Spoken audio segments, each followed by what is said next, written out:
In this fifth tutorial, I'll talk about how to use the selection tools in GIMP. Selection tools are the best way to get the parts of the image you need for cropping, cutting, and more.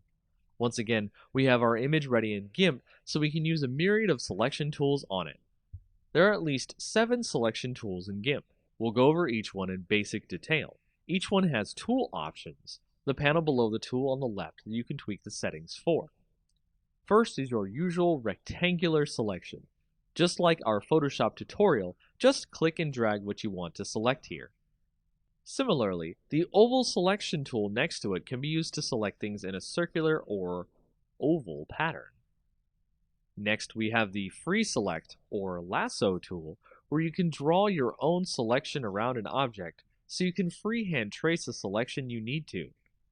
After that, we have the fuzzy select tool, which, much like the magic wand in Photoshop, will select a region based on the colors around it. This one can take longer than usual to select something.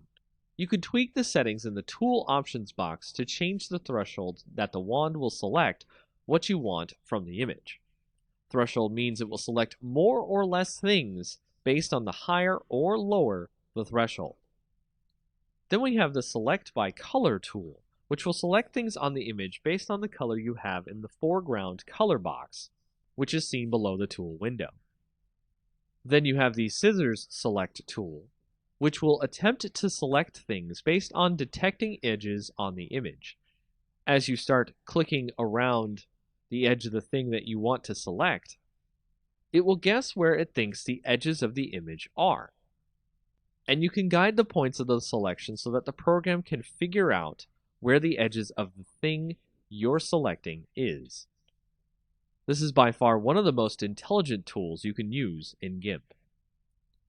Lastly, we have the Foreground Select tool, which will start with a lasso around the thing you want to select.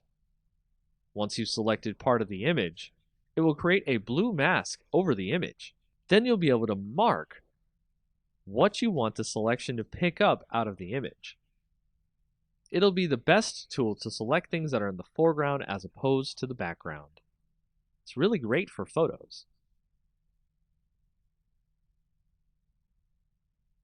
That's most of the selection tools covered in GIMP. Now you can grab exactly what you need out of the images you're using.